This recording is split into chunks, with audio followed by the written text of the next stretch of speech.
श्रोताओं नमस्कार। बोलो तो सब सुनेंगे। फिर एक बार आपका स्वागत है। किसी शायर ने क्या खूब कहा है कि तुझे यकीन है कि मेरी उड़ान कम है, तुझे यकीन है कि मेरी उड़ान कम है, पर मुझे यकीन है कि ये आसमान कम है। अपने हौसले से आसमान की ऊंचाई को छूने वाले बहुत बिरले होते हैं, पर जिसने छू लिया उसके क्या कहने। और अगर वो एक महिला हो तो फिर सोने पर सुहागा। दोस्तों, आज हमारे साथ एक ऐसी ही महिला हमारे स्टूडियो में है। आप ऑरेंज रेडियो की ओनर और सीईओ हैं। हम आपको बता दें कि ये किसी रेडियो चैनल की ओनर और सीईओ रहने वाली भारत की पहली महिला हैं, इसलिए तो इनका बहुत बहुत हम इस्तकबाल करेंगे। साथ ही आप एएम सिनेमा इस मिनीप्लेक्स चैनल की आप संचालिका हैं, साथ ही साथ अभिजीत भारत इस डिजिटल न्यूज़ पोर्टल की भी आप संचालिका हैं। आप बहुत ही, जिसे हम कहेंगे कि जिनके हौसले बहुत बुलंद हैं, आप जो सोचती हैं वो करती हैं, ऐसे व्यक्तित्व की धनी ईनू मुजुमदार हमारे साथ हैं। हम आपका बहुत बहुत स्वागत करते हैं। नमस्कार। Thank you so much Shraddha ji.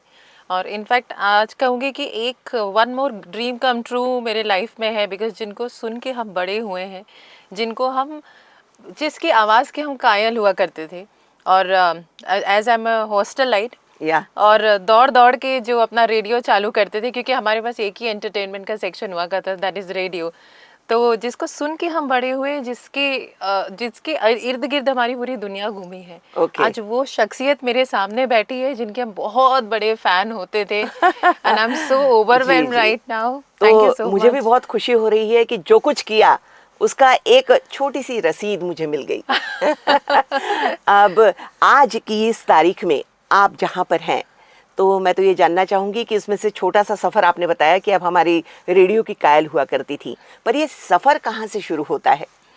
सफ़र शुरू होता है बिकॉज़ मैं हर किसी को बोलती हूँ, शायद मैं थोड़ा कॉन्ट्रडिक्ट करूँगी कि पढ़ाई तो मैंने बहुत की। मतलब मैंने किया बीएससी इन आईटी किया, then I did MBA, then I did diploma in software engineering जी। बट मैंने एक शौक के तौर पे साथ ही साथ किया संगीत विशारद। अरे वाह। पर संगीत विशारद तो इसके आगे मैं बढ़ना नहीं चाहूँगी। मैं चाहूँगी कि आप दो लाइन आप बोलें, कुछ ना कुछ हमारे सुनने वालों को सुनाएं, तो सुरीला ये सफर होता रहेगा ना।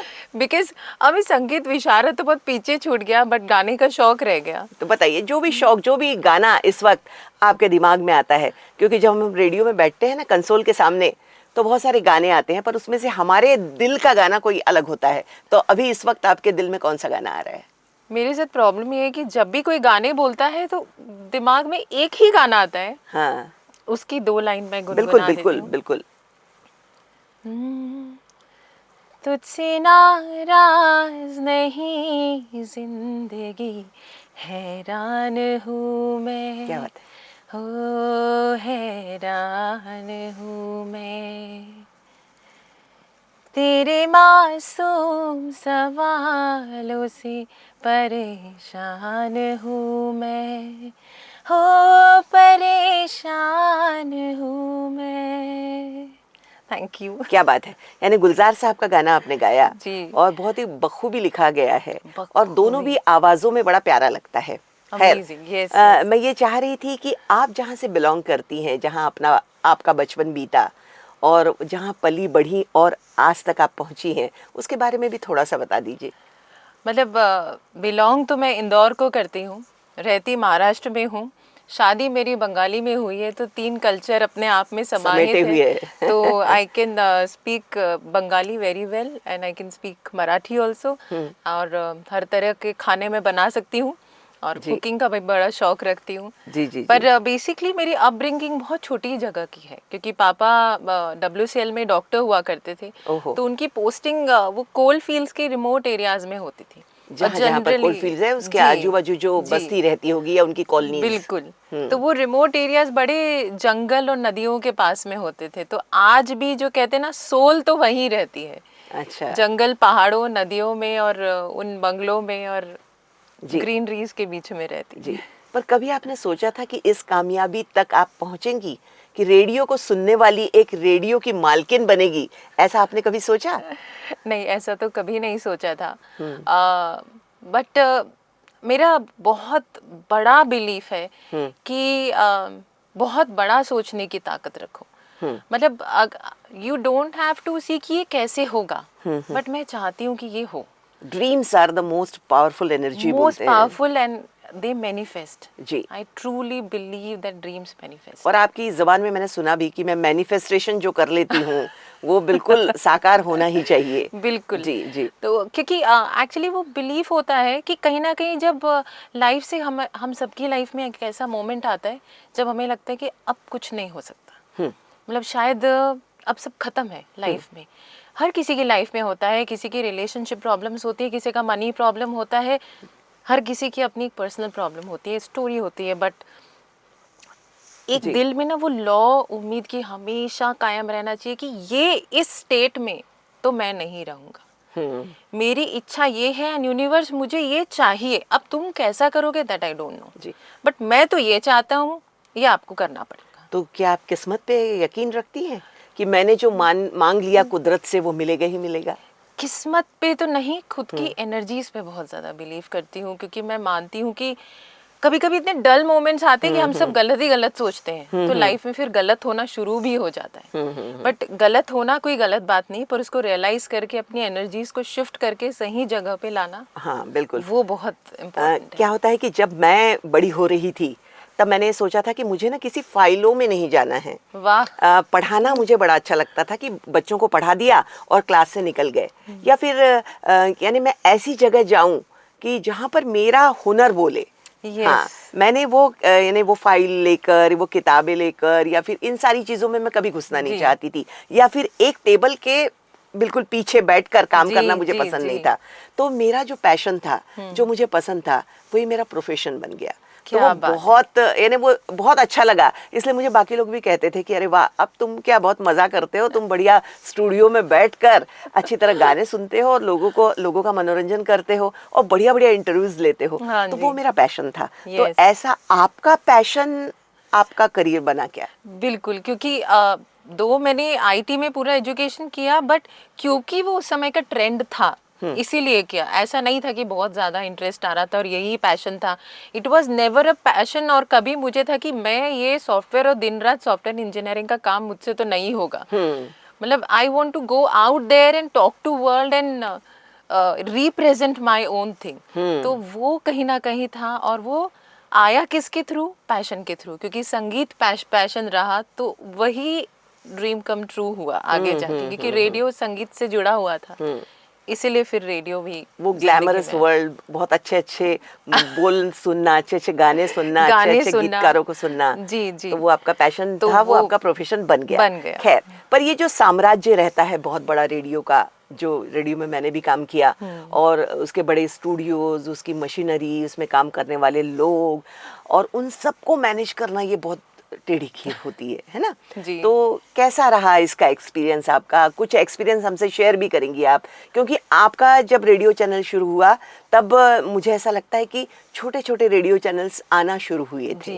जी। तो बताइएगा उसके बारे में, उस तो सफर के बारे में। सबसे पहले शुरुआत तो मैं पूरा क्रेडिट अपने हस्बैंड को देना चाहती हूँ, श्री अभिजीत मजूमदार जी।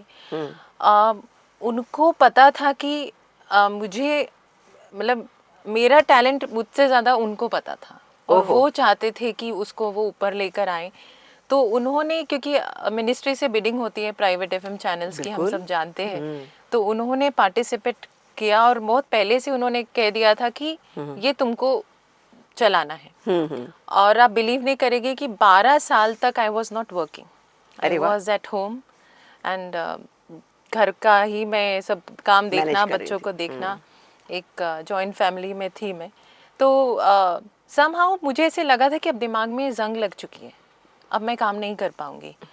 तो मैंने अभिजीत को बोला कि मेरे भरोसे आप कुछ भी मत करिएगा, क्योंकि मैं तो अब कुछ नहीं कर सकती।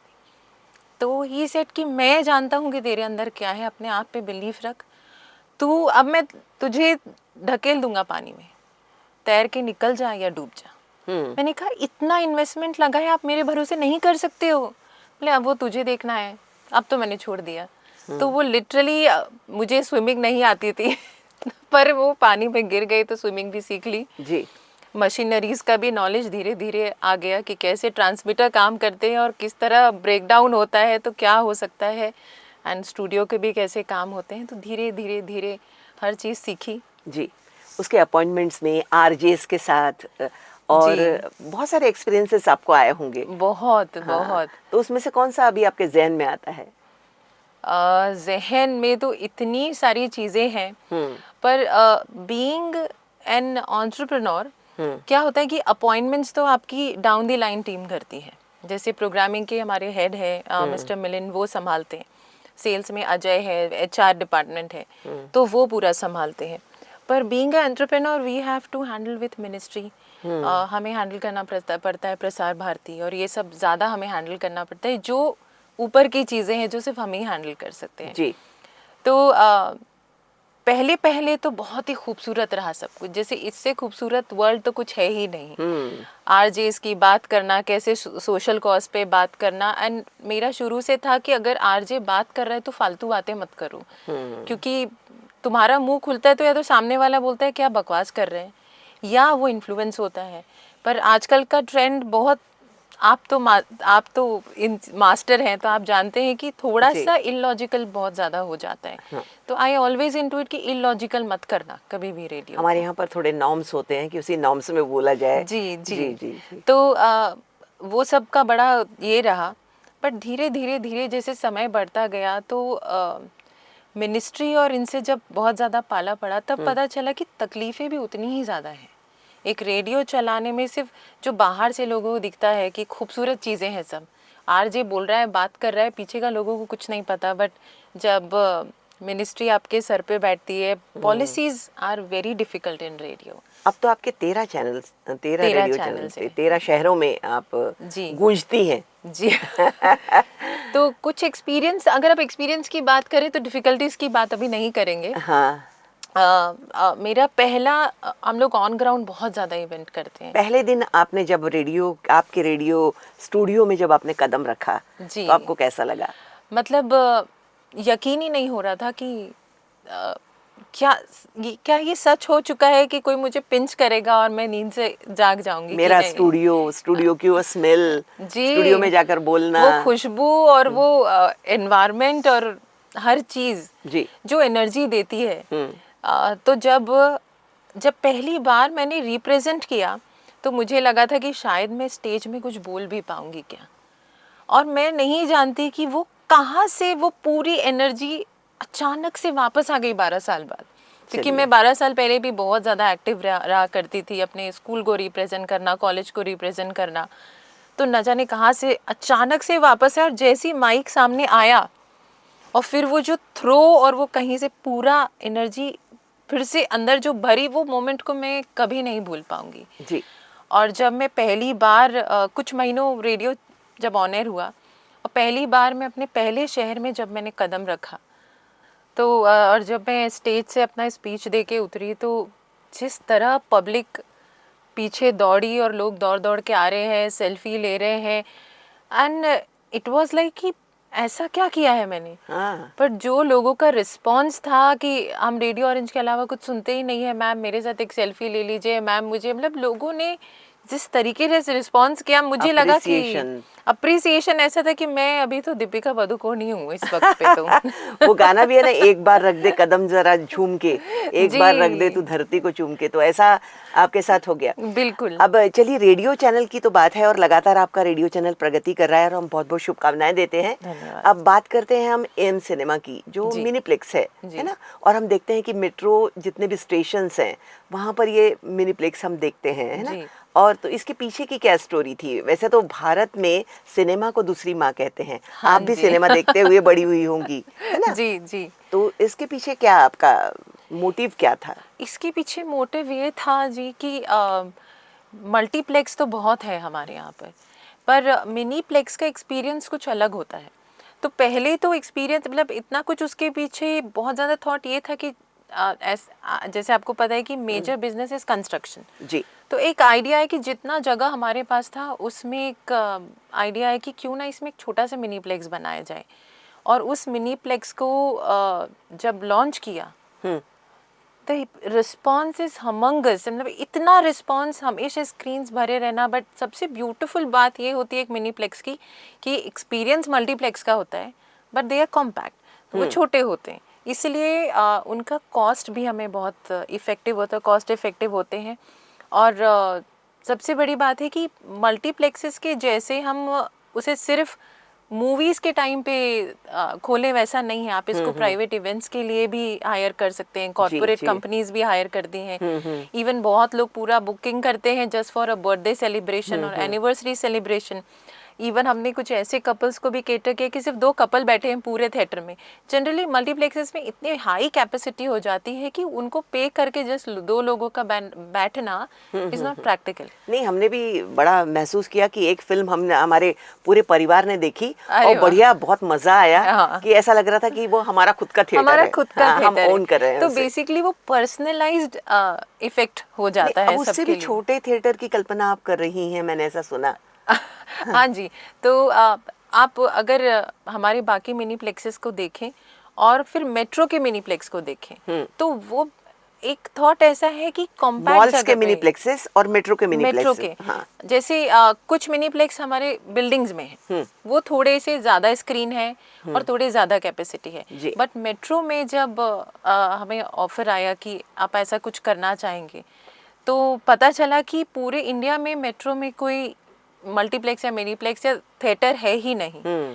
तो ये थॉट आया कि अगर नहीं है तो फिर तो ये पक्का होना चाहिए। बढ़िया, घूम के आए, एक सिनेमा देख लिया और फिर घर गए। तो मतलब ये इतना अमेजिंग था कि जब मेट्रोस में ये खुले मिनीप्लेक्स, तो लोग दूर दूर से आते थे, अपनी गाड़ियां स्टेशन पे छोड़ते थे, वहां से मेट्रो ट्रैवल करके और वो मूवी देखने आते थे जी। तो वो, और इतना ज्यादा फीडबैक उन लोगों का आया कि एक्सपीरियंस ही हमारे लिए अलग है, बहुत ही अलग है, बहुत अच्छा अलग लगा है जी। तो ये मिनीप्लेक्स अपने आप में एक एक्सपीरियंस है rather than just a movie, क्योंकि बहुत पर्सनलाइज्ड ये लगता है, एक्सपीरियंस होता है वो। बिल्कुल बिल्कुल जी। आपने कौन सी मूवी देखी मिनीप्लेक्स में?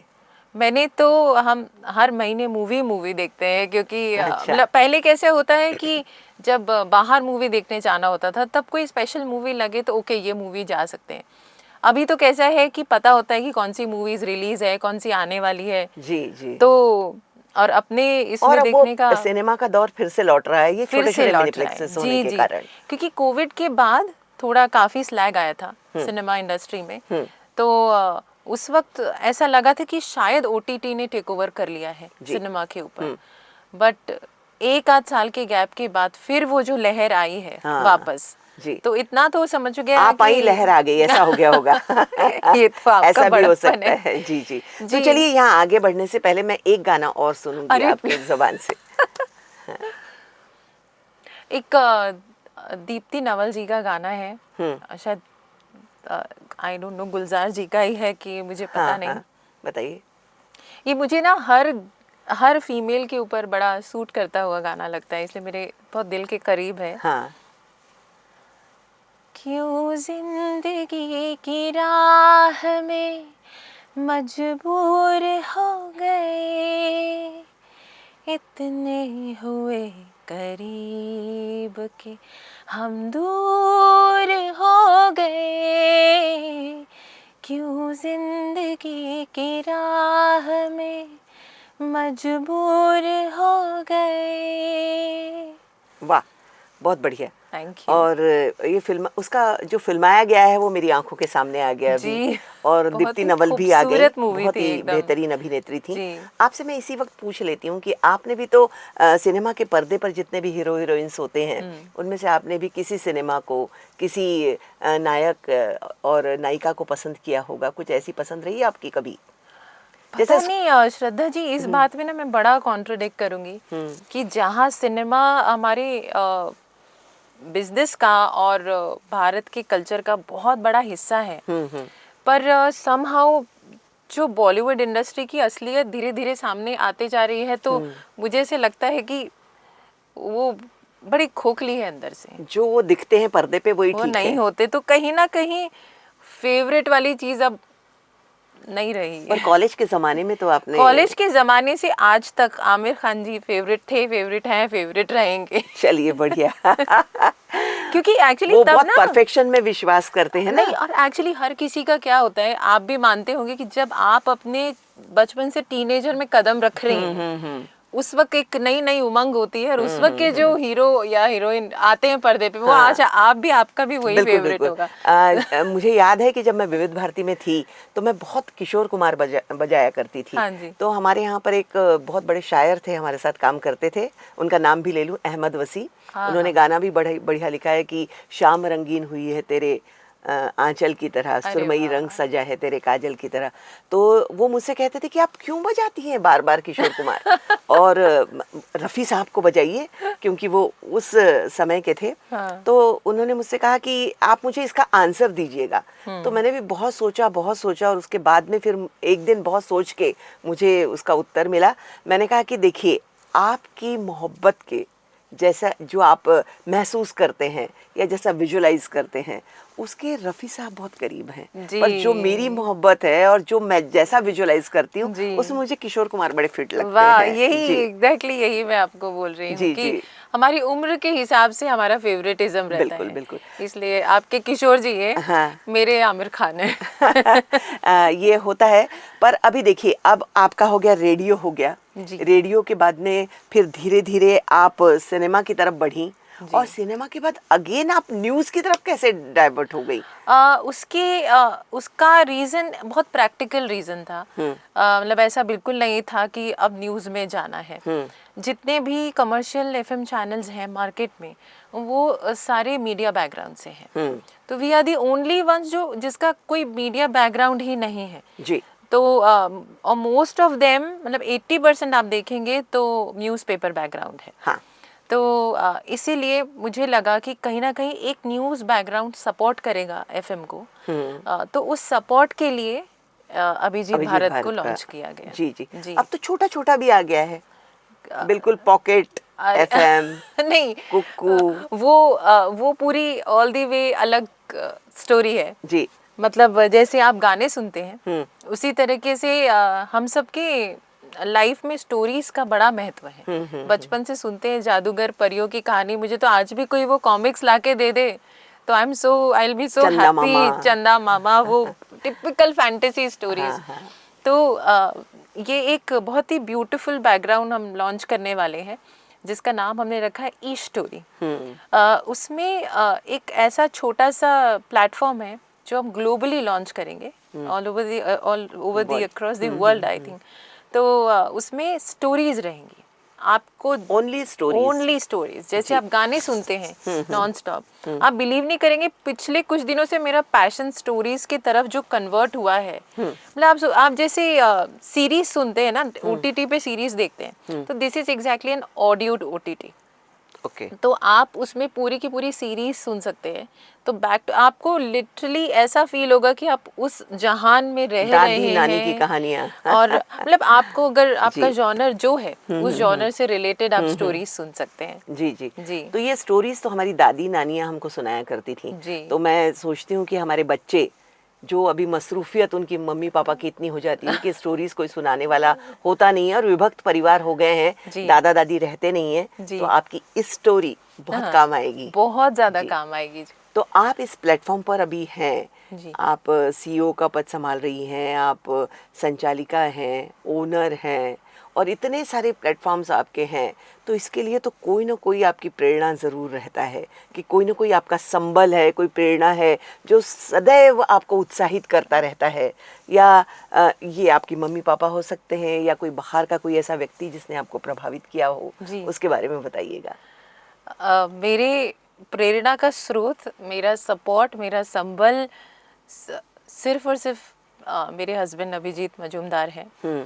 आशीर्वाद माँ बाबा का, मेरे मम्मी पापा का, वो तो सबसे बड़ा एक पिलर है ही है। धन रहता है हमारा, बहुत बड़ा धन है। पर लाइफ का सबसे बड़ा सपोर्ट और हर चीज़ को आगे बढ़ने की जो प्रेरणा मिलती है, वो सिर्फ और सिर्फ अभिजीत है। जी। आज जब एक महिला बाहर के विश्व में निकलती है तो घर और बाहर दोनों चीजों को उसे देखना होता जी। है ना। आपका एक बेटा बाहर पढ़ रहा है, हाँ और एक छोटा सा है जो घर में रहता है, जिसे जी। छोड़कर आप निकलती भी नहीं, और आप निकलती हैं तो अभिजीत जी वहां पहुंच जाते हैं। जी। तो ये दोनों चीजों को संभालना बड़ा कठिन है। जी। और ये दोनों, एक बाहर पढ़ना एक यहाँ पढ़ना, तो ये सबको कैसा मैनेज करती हैं आप? ये क्वेश्चन ना मोस्ट ऑफ द इंटरव्यूज में बड़ा कॉमन रहा है कि आप कैसे मैनेज करते हो। तो मेरा मानना है कि जब आप कोई चीज़ को बहुत ज़्यादा स्ट्रेस आउट कर देते हो कि ये मैं कैसा करूँगी, तो वो थोड़ा संभालना मुश्किल हो जाता है। तो जैसे मैंने कहा ना कि ड्रीम मैनिफेस्ट मैं बहुत इजीली कर लेती हूँ। तो मेरा मैनिफेस्टेशन ये था कि जब मैं कुछ ऐसा बड़ा करूँ तो सब कुछ बहुत इजीली अनफोल्ड हो जाए। तो मैंने अपना वर्किंग ही वैसा रखा है कि बच्चों को भी मैं देख सकूं, एट द सेम टाइम उनकी पढ़ाई, आजकल के स्कूल और उनकी पढ़ाई तो माय गॉड अनदर लेवल है, तो पढ़ाई में भी उनके देख सकूं। तो हम दोनों हस्बैंड वाइफ इस तरीके से मैनेज करते हैं कि मेरा वर्किंग। दोनों के नाम भी बता दीजिए। बड़े वाले का नाम है अनिकेत, वो यूएस में पढ़ रहे हैं, और छोटा वाला है अयान जी, वो 5th क्लास में है। तो बड़ा गैप है दोनों में, काफी 8-9 साल का गैप है दोनों में। जी जी। तो एक एकदम ही फ्रेंड बन गया है, और एक अभी भी मम्मा मम्मा वाला है। तो मेरे दोनों एक्सपीरियंस साथ में चलते हैं। चल रहे हैं। ये बहुत अच्छी बात है। बहुत मतलब बहुत अच्छा एक्सपीरियंस है आई थिंक। हाँ। तो अभिजीत जब काम पे सुबह से निकलते हैं तो मैं उस वक्त घर पे रहती हूँ। मेरे लिए ये बहुत इम्पोर्टेंट है कि अपने आप को प्रायोरिटी भी देनी चाहिए, जो हम महिलाओं में बहुत बड़ी चीज़ मिसिंग है।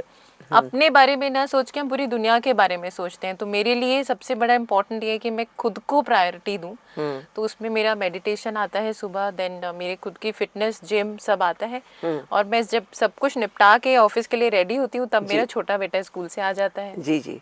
देन मैं ऑफिस के लिए निकलती हूँ। जी, तो आप बच्चे से सारी कहानियां सुनती होंगी, क्या क्या हुआ क्या नहीं हुआ, है ना। अब आप एक महिला हैं, तो एक महिला होने के नाते अब यदि भारत की बाकी महिलाओं को आप जब देखती हैं तो उन्हें कहाँ पाती हैं? एक बड़ा टैबू है हमारी सोसाइटी में आज भी कि भले एक महिला कितनी भी मसरूफ है, 4 चीजें संभाल रही है, पूरी सब कुछ संभालते हुए भी घर तो एकदम परफेक्शन रहेगा और उसकी रिस्पॉन्सिबिलिटी एक लेडी की ही रहती है। मतलब आप कुछ भी करो, बच्चे आपको संस्कार देने हैं, पढ़ाई आपको देखनी है, हर चीज़ आपको देखनी है, बट बाहर का आपका कुछ भी चल रहा हो, घर का हर चीज़ आप पे डिपेंड करता है। और ये आज की बात नहीं है, आई थिंक हिस्ट्री हमारी उसमें ही लिखी हुई है और वहीं से चलते आ रहा है। और बहुत विमेन एम्पावरमेंट की बात भी होती है, बट ये बदलना अपने आप में बहुत मुश्किल है, बहुत मुश्किल है। तो मुझे ऐसे लगता है कि जो चीज़ें मे बी आजकल की कमिंग जनरेशन काफ़ी इन चीज़ों को समझ रही है, पर महिलाओं को सबसे ज़्यादा इम्पोर्टेंट है, मैंने जो अभी कहा, अपने आप को थोड़ी प्रायोरिटी देना, अपने आप का एक मी टाइम निकालना। ये सिर्फ कहने की बात नहीं है, क्योंकि महिलाओं में सबसे ज़्यादा डिप्रेशन पाया जाता है, महिलाओं में सबसे ज़्यादा सेल्फ डाउट पाया जाता है कि ये तो मैं कर ही नहीं सकती हूँ, मैं how I can go out there and talk to people, और मैं तो कम हूँ। ये बहुत ही परसेप्शन बना ही हुआ है। तो मुझे लगता है अपने आप को थोड़ा समय देना और अपनी हॉबी को समय देना जी जी बहुत ज़रूरी है। यदि ऐसा देखा जाए तो भारत में महिलाओं की स्थिति, और आप बाहर भी गई हैं तो वहाँ पर यदि आप देखती हैं तो क्या बेसिक डिफरेंस आपको लगता है दोनों में? फ्रीडम। हाँ जी, सबसे बड़ा और major difference is the freedom. हमारे यहाँ पे एज जैसे मैंने कहा, काम बटे हुए नहीं है, सारी चीज़ का सेंटर एक ही है, वो है महिला। बाहर काफ़ी काम बटे हुए, वहाँ पे हमारी तरह मैन पावर भी नहीं है, बट बहुत चीज़ें बटी है कि कुछ काम मर्द संभालेंगे तो कुछ औरतें संभालेंगी, पर यहाँ पे सब कुछ लेडी को ही करना होता है। और मैंने जो आपको कहा कि सेल्फ डाउट बाहर बहुत कम है, हमारे यहाँ पे ज़्यादा है जी। थोड़ा सा शोषण भी ज़्यादा है जी। हाँ। तो और वो महिला सह भी लेती है क्योंकि हमारी ट्रेडिशन, हमारी परंपरागत व्यवस्था वैसी है। जी जी जी। आप इतना अच्छा बोलती हैं, गाती भी हैं और पॉपुलर भी हैं, और अब लगातार आप आगे ही आगे बढ़ रही हैं। कभी चाहती हैं आप कि आप राजनीति में आए? नहीं, कभी भी नहीं, क्योंकि राजनीति में बड़ा सोच के बोलना पड़ता है। पतिदेव ने ढकेल दिया है ना, और आप तैर गई, और आपने रेडियो चैनल भी संभाल लिया, न्यूज़ चैनल भी संभाल लिया, एम सिनेमा भी संभाल लिया, तो ऐसे यदि ढकेल दिया जाए तो आप तैर जाएंगी? बहुत मुश्किल है। हाँ। मतलब जहाँ मन ही ना लगे वहाँ कैसे तैरा जाए। आपको जरा भी पसंद नहीं है? नहीं, जी। बिल्कुल भी नहीं। अच्छा, क्यों भाई, हम ये भी पूछ लेते हैं। एक्चुअली मुझे कैसा है, जो मन में है वो चेहरे पे है और वही जुबान पे है। जी। और वो राजनीति के बिल्कुल खिलाफ है। हाँ, तो उसमें आप जरा भी नहीं जाना जी, चाहेंगी? बिल्कुल भी नहीं। एक सवाल मैं ये भी करूंगी कि चूंकि अब यानी धीरे धीरे कभी कभी क्या होता है कि हमारी ज़िंदगी में अवसर आते जाते हैं एक जी, के बाद एक, और अपने आप जी, बहुत सारी चीज़ें मिलती जाती हैं। जी, वहाँ पर मैं इस बात पर विश्वास करती हूँ कि किस्मत भी कभी कभी बहुत सारी चीज़ें आपके सामने लाकर रख देती जी, है जी, और आपको इजीली मिल जाती हैं। जी, जी, जी। तो एक सवाल ये भी उठता है कि इनू मुजुमदार यदि ये सब नहीं होती तो वो क्या बनना पसंद करती, या क्या उनका अलग सा एक दृष्टिकोण होता? आप आंसर सुनेंगे तो आप बिलीव ही नहीं करेंगे। क्योंकि बताइए मैं बताइए। बचपन से I always wanted to be astronaut. Astronaut? Yes. हाँ। मतलब आज भी मुझे स्पेस और यूनिवर्स बहुत ज़्यादा फैसिनेट करता है। आज भी मैं बहुत ज़्यादा पढ़ती हूँ everything about universe, and I am very much interested in extra terrestrial life.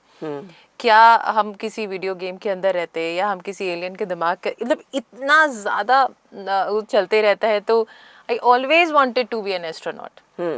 But क्या होता है कि जब हम छोटी जगह रहते हैं और पले बड़े होते हैं तो वहां तक माँ बाप पहुंचने भी की दूरी। पहुंच नहीं पाते हैं कि क्या वे है, किस तरीके से वहां तक पहुंचाना। तो एक ट्रेडिशनल वे में आते गई और पैशन ये बन गया। बट कहीं ना कहीं वो भी एक बहुत बड़ा सपना है। नहीं तो आसमान की बुलंदियों को आप छूना चाहती थी, जो वो आप वैसे नहीं हुआ तो ऐसे छू लिया आपने, ऐसा हो गया, जी, दूसरी कह बात हो गई। सकते हैं। चल एक जी। गाना और सुन ले, अच्छा लगेगा, सुनने वालों को बड़ा अच्छा लगेगा। लग जा गले के फिर ये हंसी रात हो न हो, शायद फिर इस जन्म में मुलाकात हो न हो। लग जा गले से। ये राजा मेहदी अली खान साहब की रचना है, जी। और मदन मोहन साहब ने बड़ा बेहतरीन संगीत दिया है। ये इसको बोलते हैं आकाशवाणी, गहरी आकाशवाणी। और लता जी का सबसे फेवरेट गाना, वो उनके यानी जो 10 गाने वो पसंद करती हैं उनमें से ये एक अच्छा? गाना है, लग जा गले। अरे वाह। हाँ, उन्होंने जब उनकी लिस्ट जब उनसे मांगी गई थी, हाँ, हाँ, तो उसमें हाँ। ये वाला गाना उनको बड़ा पसंद था, यानी अरे ये गाना वाह। उस फेहरिस्त में आया था। अरे जी वाह। जी। तो आप जब रेडियो में जब सुनती हैं सब, तो आप गीतकार संगीतकार इनमें भी अब धीरे धीरे रुचि लेने लगी होंगी? हाँ, अभी मतलब ये यहाँ आने के बाद काफी ज्यादा हुआ है। पर थोड़ा सा मैं कहना चाहूंगी कि म्यूजिक में आजकल इतना डिटोरिएशन हो रहा है, आप अग्री करेंगे इस बात पे, ना, सही बात है। कि आज भी जो रुचि है, या आज भी मैं टिल्ट होती हूँ तो पुराने गाने और 90s, क्योंकि 90s मेरी बढ़ती उम्र का दौर हाँ, था, दौर था। तो मुझे अभी भी वहाँ तक के ही गाने बहुत ज़्यादा पसंद आते हैं आपको? जी। और इंस्ट्रूमेंटल म्यूजिक भी पसंद करती हैं? इंस्ट्रूमेंट भी आपने इंस्ट्रूमेंटल, विशारद किया है, तो गाने में ही किया होगा शायद आपने? गाने में किया है। जी जी। तो इंस्ट्रूमेंटल मुझे बांसुरी सुनना बहुत पसंद है। जी। तो बांसुरी सुनते सुनते ही कई कई बार मेडिटेशन में भी लगा देती हूँ। वो तो बात ऐसी है ना कि हम जिस परिवेश में रहते हैं, जी। आपने कहा कि आप पहाड़ों से आती हैं, हाँ जी। और बहुत ऐसी चारों ओर हरियाली हरियाली, जी, जी। छोटे छोटे गांव, तो वहाँ पर बांसुरी की धुन बड़ी सुंदर सुनाई वाह, देती क्या होगी, आपने है ना? कनेक्ट किया है। मैंने कभी सोचा ही नहीं कि बांसुरी इतनी पसंद क्यों आती है जी जी। मुझे। तो कहीं ना कहीं से हम कहीं जुड़े होते हैं ना। हाँ जी। हमारे तार किसी भी चीज को पसंद करने के पीछे भी कोई ना कोई कारण जरूर यस होता है यस, आज ना? मैं भी कनेक्ट कर पा रही हूँ। बिल्कुल। और शिमला में तो अभी आपने आपका रेडियो चैनल खोला है, जी। तो वहाँ जाते हुए आपको कभी नहीं लगता वहाँ की भी वादियाँ पहाड़ियाँ तो लगभग वैसी ही हैं? ब्यूटीफुल शिमला। मतलब मैं हमेशा कतराती थी जाने को, क्योंकि मुझे ट्रैवलिंग में थोड़ा प्रॉब्लम होता है। बट टचवुड इस बार जब मैं गई तो क्या पता, एक अपना सा एहसास था कि अब ये मेरी अपनी जगह हो चुकी है। तो इस बार तो कोई तकलीफ नहीं हुई, और मैंने जो वादियों और उनको देख के जो मैं मेस्मराइज हुई हूँ, बट हाँ, एक इस पे हम लोग काफ़ी काम भी कर रहे हैं कि एक थोड़ा तकलीफ है शिमला को कि पता नहीं, अब ये रेफरेंस मैं गलत तो नहीं ले रही हूँ, कि जिस तरीके से एक्सप्लॉइट किया जा रहा है, जिस तरीके से इतना कंस्ट्रक्शन कर करके ख़राब किया जा रहा है हमारे हिल स्टेशंस को, तो न जाने कब तक ये हिल स्टेशंस बच पाएंगे। ये क्योंकि लैंडस्लाइड आए दिन, क्योंकि हम ग्राउंड पे काम करते हैं, न्यूज़ में आधी आती हैं चीज़ें, आधी नहीं आती हैं। सही बात है। इतना ज़्यादा डिटोरिएशन है वहाँ पे ग्राउंड पे, इतनी भूस्खलन है, मिट्टी खसक रही है, तो कितना वो बच पाएंगी इतनी सुंदर वादियाँ, और हम कितने दिन तक देख पाएंगे पता अब नहीं। आपके चैनल्स कहाँ कहाँ पर हैं ये, और ये रेडियो ऑरेंज कहाँ कहाँ पर है? जी, पूरे भारत में फैल चुका है या अभी अगर फैलना मैं बाकी एक है? तरीके से कहूँ तो लगभग काफ़ी जगह फैल चुका है, क्योंकि हमारे स्टेशन अलग अलग स्टेट्स में है काफ़ी। तो कुछ छत्तीसगढ़ में है, बिलासपुर, जबलपुर एमपी में आ गया, देन 5 स्टेशन महाराष्ट्र में है, देन हिमाचल में है, देन हरियाणा, पंजाब। ओहो। जी, और साउथ में भी है कहीं? साउथ में अभी तक हम नहीं है जी। और कुछ बिहार और झारखंड में भी है। अच्छा, यानी लगभग पूरा हिंदुस्तान आपने नाप लिया। अभी काफी बाकी है। तो यहाँ पर हम ये भी जानना चाहेंगे कि इतनी जगह जब आप जाती हैं, जी। मिलती हैं, तो इंडियन कल्चर को भी आप देखती होंगी इतने राज्यों जी, के। बिल्कुल। तो कौन सा आपको बड़ा करीब का लगता है? मुझे हर जगह जाके उनका कल्चर देखना और उनके क्विजीन्स और खाना खाना बड़ा पसंद है। तो हर जगह अपने आप में बड़ी प्यारी होती है। मतलब फिर बिहार जाओ तो वहाँ का लिट्टी चोखा मुझे बड़ा पसंद है। और एमपी और छत्तीसगढ़ कैसा है कि मैं खुद हिंदी भाषी हूँ, तो वो तो रोज़मर्रा की चीज़ें हैं। जी। इंदौर में तो रात के 4 बजे तक खाना खाते जी, हैं। खाने के लिए माने जाते हैं। जी जी। तो और मोस्टली महाराष्ट्र में है, और हम खुद महाराष्ट्र में रहते हैं, तो महाराष्ट्रियन चीज़ें तो ऑलरेडी हमें बहुत जी, जी, पसंद जी। है। तो मुझे बहुत अच्छा लगता है अलग अलग तो ये कल्चर में आपका जाना। शौक हुआ, जी है ना? जी। तो और भी इसके अलावा क्या शौक रखती हैं आप? मुझे बुक्स पढ़ना बहुत पसंद है। मतलब मेरे अगर आप कहें कि सबसे करीबी दोस्त कौन है, तो वो मेरे बुक्स ही हैं। जी। तो अगर मेरा खाली टाइम है घर पे, तो वो बुक्स ही आसपास रहेंगी। तो किस तरह और की किताबें पढ़ना पसंद करती हैं? मेरे श्रद्धा जी, मेरे ना शौक थोड़े बदलते जाते हैं टाइम वाइज। आजकल जो चल रहा है वो माइथोलॉजिकल साइंस पे काफ़ी पढ़ रही हूँ मैं। जी। कि एक तो माइथोलॉजिकल वर्ड ही मुझे नहीं पसंद है, क्योंकि उसमें मिथ और लॉजिकल आ जाता है। तो इट इज़, हमारी जो संस्कृति है, हमारी जो history, it is not at all myth. इसमें बहुत बड़ा साइंस छुपा हुआ है, और इसमें बहुत बड़ी सच्चाई छुपी हुई है। और हर चीज़ के पीछे जादू और फैंटेसी नहीं, it is very much practical. और जो वेपन्स थे, जो ब्रह्मास्त्र और इन सब की हम बातें करते हैं, उनमें बहुत बड़ा साइंस था। एंड जब हम बातें करते हैं सतयुग, कलयुग, द्वापर युग, और वो बिकॉज मुझे ऐसा, मतलब पढ़ के ऐसा लगता है कि वो टाइम पे, क्योंकि हर युग में इंसान डिटोरिएट होते गया, उनकी हाइट कम होते गई, उनकी बुद्धि कम होते गई। तो शिमला में इतना बड़ा पैर जब हम देखते हैं जी वहाँ पर जो दिखाई देता है, तो लगता है कि इतना ह्यूज, इतना बड़ा जी इंसान हुआ करता था क्या, कि जी। उसका पैर इतना बड़ा रहा आप हो। देखिए, अब आज हम भीम भेटका देखते हैं, पांडव केव्स देखते हैं, तो कैसे क्रिएट किया होगा उन्होंने। औरंगाबाद में जब हम कैलाशा का मंदिर देखते हैं, तब मुझे लगता है कि पता नहीं अब टॉपिक कहाँ जा रहा है, तो बट हिस्ट्री और आर्कियोलॉजी भी आपको बहुत पसंद है? बहुत ज़्यादा जी जी फैसिनेट करता है। जी। और मुझे अपने खुद के ग्रंथ और माइथोलॉजी बहुत ज़्यादा। कौन से ग्रंथ आपने पढ़े हैं? लिटरेचर में कभी नहीं गई आप? लिटरेचर में मैं नहीं गई कभी भी। अच्छा अच्छा। तो शायद इसमें आगे जाके हाँ, तो फिर इसमें पलटे। कौन से धार्मिक ग्रंथों में कौन आपको बहुत अच्छा लगा, धार्मिक दिल के करीब? ग्रंथों में रामायण और महाभारत का काफ़ी, क्योंकि इनमें उन चीज़ों का जिक्र बहुत ज़्यादा है जिनके अवशेष अभी भी मिलते हैं, और जिनसे साइंस बहुत ज़्यादा रिलेट कर पाता है, इसीलिए उनसे थोड़ा सा कनेक्शन ज़्यादा जी। बैठा है। यानी कहीं ना कहीं से किसी चीज को ढूंढ कर निकालना, ढूंढ ये कर आपके निकालना। स्वभाव में मुझे ऐसा लगता है जी, कि बहुत ज़्यादा। ढूंढा जाए क्या है। जैसे क्योंकि हाँ जी कोई एक विमान जब आता हुआ दिखाई देता है ना, कोई एक प्लेन, जी तो वो जब आता है तो हमें तो पता रहता है वो आता है, पर वो आते हुए ऐसा लगता है नहीं, कोई तो भी अद्भुत चीज आ रही है। जी तो ये जो ये वर्ल्ड है, कि हाँ कोई नई चीज, कोई नया एलियन, कोई नई दुनिया, जी। तो ये आपको बहुत प्रभावित करती है, मुझे मतलब ऐसा मेरा लगता है। तो मानना है कि इतनी टेक्नोलॉजी अगर आप स्टडी करेंगे तो सर्टेन पीरियड से अचानक से ह्यूमन बीइंग की प्रोग्रेस हुई है। आप उसको एरोप्लेन्स की ये डिस्कवरी समझ लीजिए, इन्वेंशन समझ लीजिए, बट इट इज़ समथिंग जो सिर्फ ह्यूमन बीइंग से नहीं आया है, इट इज़ समथिंग जो नॉलेज दिया गया है टाइम टू टाइम। और आई ट्रूली बिलीव कि और भी बहुत चीज़ें हैं जो इंसान को जी पता जी नहीं है, और जी। इंसान एक बहुत मूर्ख टाइप की सभ्यता है। अब ये बताइएगा कि आप इतना तो अब आगे बढ़ गई, अब इसके आगे और कौन सी उड़ान बाकी है, और क्या सोचती हैं आप कि कुछ बस ऐसा है जिसे करना चाहिए? मैनिफेस्टेशन करती हैं आप, तो सोचिए, बताइए अभी आप क्या चाहती हैं आगे? मैं मतलब आई डोंट नो, बस मुझे ऐसा लगता है कि लाइफ मुझे अपने आप सरप्राइज करती रहती है। और मैं आपको सच्ची बता रही हूँ श्रद्धा जी, मैंने कभी अपने गोल्स ऐसे नहीं रखे कि मुझे अब ये लेना है, अब मुझे वो लेना है।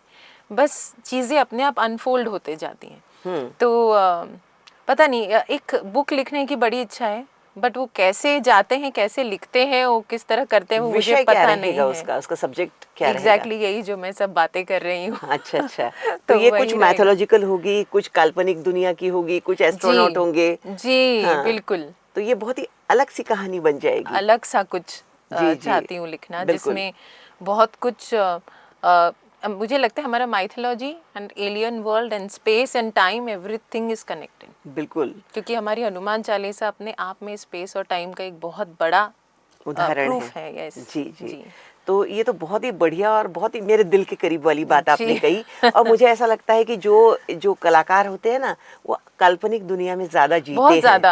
है ना? बहुत ही बहुत ज्यादा। ही काल्पनिक दुनिया में जीते हैं, और हर बात का कुछ ना कुछ आशय निकाल कर उसके बारे में सोचते हाँ रहते जी हैं। हाँ तो जी। सोचने की भी प्रक्रिया आपकी बड़ी लंबी रहती होगी। तो और आप एक महिला हैं, तो अभी विमेन एम्पावरमेंट की बहुत बात होती है ना? तो हमारी बहुत सारी महिलाएं हैं जो आपके साथ भी काम करती होंगी, जी आपके घर में भी काम करती जी। होंगी, और दुनिया भर की महिलाओं के बारे में आप छोटा सा एक थोड़ा संदेश आप ज़रूर दीजिए हमारे सुनने वालों को। मैं सबसे यही कहना चाहूँगी कि अगर आपको ऐसे लगता है कि मेरी एज इतनी हो गई है, अब जी। तो मेरा टाइम ख़त्म हो गया, मैं 40 की हो गई हूँ, मैं 50 की हो गई हूँ, मैं 60 की हो गई हूँ, अब मेरा सपना पूरा होने का टाइम हो गया, ख़त्म। बट आप यू नेवर नो कि लाइफ आपके सामने कब कौन सा मौका रखे। उस मौके को मत गवाइए, क्योंकि आपके सामने खुद यूनिवर्स आके बोल रहा है कि लो, अब ये मौका लो और आगे बढ़ो। जी, आज हमारे सामने कितने एग्जाम्पल्स हैं जिनका करियर स्टार्ट हुआ है 60 में, बिल्कुल सही और बात कहा आज वो आपने। मिलेनियर्स बिलियनियर्स हैं वर्ल्ड के। तो लाइफ मौका देने के लिए आपको हर वक्त द्वार खोलती है, बट हम उसे देख ही नहीं पाते, हम पहचान ही नहीं पाते। अपने आप को पहचानिए, अपने आप को टाइम दीजिए। और सबसे बड़ी बात है, एक विमेन में बहुत बड़ी चीज़ मिसिंग होती है, वो होती है सेल्फ रिस्पेक्ट। तो सेल्फ रिस्पेक्ट को मत खोइए, self respect, me time. Me time को मत खोइए। जी। तो ये हमारे सुनने वालों ने सुना होगा, और हमारी जितनी बहनों ने सुना होगा, वो चाहेंगी कि मौका ये ज़िंदगी कब दे, इसलिए दोनों हाथ पसारे उस मौके को अपने आंचल में समेट लीजिए, जी तो आपका आंचल और भी उज्जवल हो जाएगा, जी और आप एक नई उड़ान भरने लगेंगी। हाँ जी। तो आज आपका आने के लिए हम शुक्रिया तभी अदा करेंगे कि जब आप चलते चलते हमें एक बेहतरीन सा गाना सुनाएंगी। इतने गाने याद ही नहीं आते हैं टाइम पे।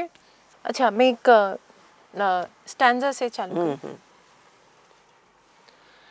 गुलशन भी अब तो वीराना लगता है, हर सपना हमको बेगाना लगता है, हम तेरी यादों में खोए रहते हैं, लोग हमें पागल दीवाना कहते हैं, तेरे बिना, तेरे बिना, तेरे बिना नामुमकिन है जिंदगी का गुजारा सनम, हो जिंदगी का गुजारा सनम,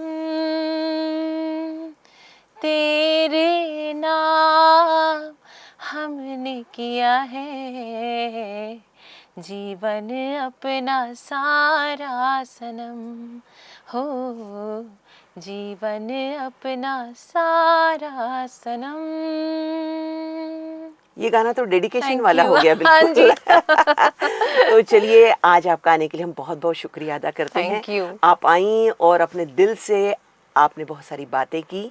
हमारे सभी लोगों अब ये सुनेंगे ही सुनेंगे और बहुत इंस्पायर भी होंगे। तो बहुत बहुत शुक्रिया, तहे दिल से शुक्रिया। थैंक यू श्रद्धा नमस्कार। जी, नमस्ते। तो श्रोताओं, आज सभी सुनने वालों को हम बताना चाहेंगे, आज जिनसे आपने मुलाकात की वो थी इनू मुजुमदार जी।